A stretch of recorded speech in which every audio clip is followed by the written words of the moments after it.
Hi, Terry Dillon here. My company, TD Solutions, supports volunteer administrators to run their clubs better. I'm Vice President of my local football and netball club in rural Gippsland, and prior to creating TDS, I worked as a senior executive at some of the biggest sporting clubs in Australia. TDS has helped more than 500 clubs across 12 sports to not only survive but build incredible foundations to thrive. With the average committee person turning over every 3 years, succession planning needs to be an ongoing focus for all clubs. This year, we've been helping a league that had a 61% turnover of presidents on the previous year. There's clearly a problem in the structural makeup of clubs when turnover rates are this high. There's no centralised education across any sport in Australia to assist club administrators. Often there's no one educating the people who take on these roles. The sporting bodies themselves often don't have the time, sometimes the experience or the knowledge to assist administrators in a meaningful way. It's particularly troubling when new people come onto a committee.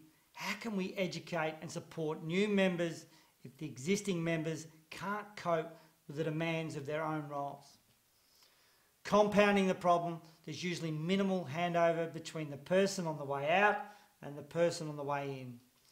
The person leaving is usually burnt out, disgruntled, disenfranchised, or simply wants a better balance with family and their working life. So how do we arrest the very high rate of committee turnover? Here are some points to consider.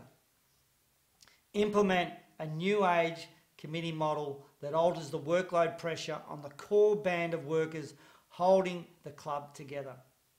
Start educating your club administrators so they're not just learning on the job, and often the hardest way, by making mistakes that could have been avoided. Use online education as a recruiting tool to fill the respective vacancies you have around the club. People learn in their own time, at their own speed. With this in play, administrators will not be coming in cold and have a better chance of succeeding with the knowledge of being educated in a field that's not necessarily their expertise. I'm a very good example of how flexibility in my role as Vice President has allowed me to fulfil my duties as a committee person.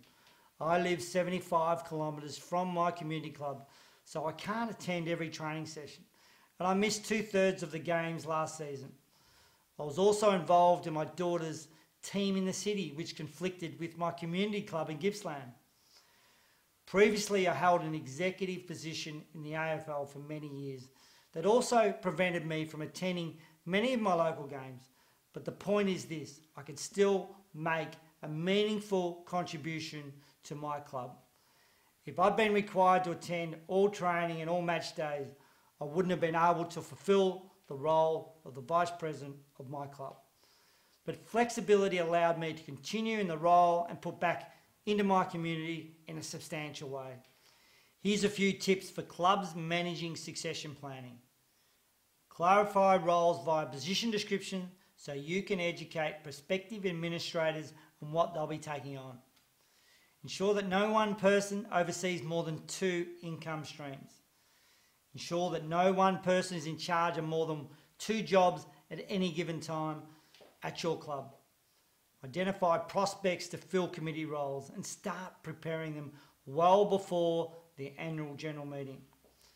Clubs should adopt a high level of flexibility to ensure that they don't lose quality people. I hope you've enjoyed watching this as much as I've enjoyed making it. If you think you know someone who could benefit from seeing this, please feel free to share.